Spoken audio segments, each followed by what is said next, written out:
నాలుగేళ్ల క్రితం పల్నాడు జిల్లాలో టీడీపీ నేతలపై జరిగిన దాడికి సంబంధించి ఆ పార్టీ నేత బుద్దా వెంకన్న ఇవాళ జిల్లా అదనపు ఎస్పీని కలిసి ఫిర్యాదు చేశారు. అప్పట్లో తమపై వైసీపీ నేతలు దాడి చేసినట్లు ఆధారాలు ఉన్నా తమ ఫిర్యాదుల్ని పోలీసులు పట్టించుకోలేదన్నారు. కాబట్టి ఇప్పుడు ఫిర్యాదు చేస్తున్నట్లు బుద్దా వెంకన్న తెలిపారు. అప్పట్లో మాచర్ల ఎమ్మెల్యేగా ఉన్న పిన్నెల్లి రామకృష్ణారెడ్డితో పాటు ఆయన సోదరుడు కలిసి తనతో పాటు పార్టీ నేత బోండా ఉమాపై దాడి చేసినట్లు ఫిర్యాదు చేశారు. అనంతరం మీడియాతో మాట్లాడుతూ తమపై అప్పట్లో పిన్నెల్లి బ్రదర్స్ అకారణంగా దాడి చేశారని గుర్తు చేశారు.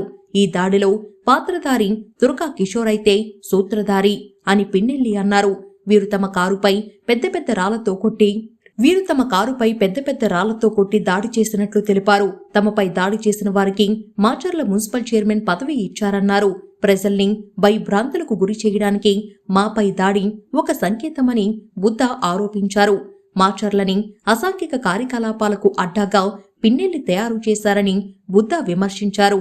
తమపై దాడి చేసినప్పుడు ఏ పోలీసులకు ఫిర్యాదు చేసినా పట్టించుకోలేదన్నారు. అధికారం ఉంటే పిన్నెల్లి రామకృష్ణారెడ్డని, లేకపోతే పిల్లి రామకృష్ణారెడ్డని బుద్దా ఎద్దేవా చేశారు.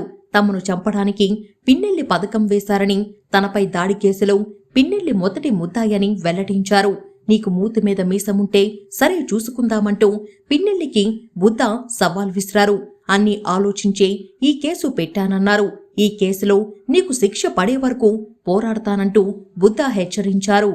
అధికారం ఉంది కాబట్టి అప్పుడు పిన్నెల్లి తప్పించుకున్నాడని, తనపై దాడి చేసి ఆ వీడియో క్లిప్పింగ్స్ కూడా వారే బయటకు వదిలారని బుద్దా గుర్తు చేశారు. ఎస్పీకి ఎన్నిసార్లు ఫిర్యాదు చేసినా పట్టించుకోలేదన్నారు.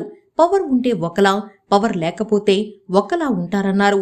పిన్నెల్లి అనేవాడు ఒక పిల్లిలాంటోడన్నారు. ఒక మంచి పని కోసం తమను చంద్రబాబు మాచర్లకు పంపారని అప్పటి ఘటనను గుర్తు చేసుకున్నారు. పిన్నెల్లి బ్రదర్స్ ప్రజాస్వామ్యంలో తిరగడానికి అనర్హుడన్నారు. పిన్నెల్లి దుర్మార్గాలను ఇప్పటికైనా పూర్తిగా అణచివేయాలని పోలీసుల్ని కోరారు.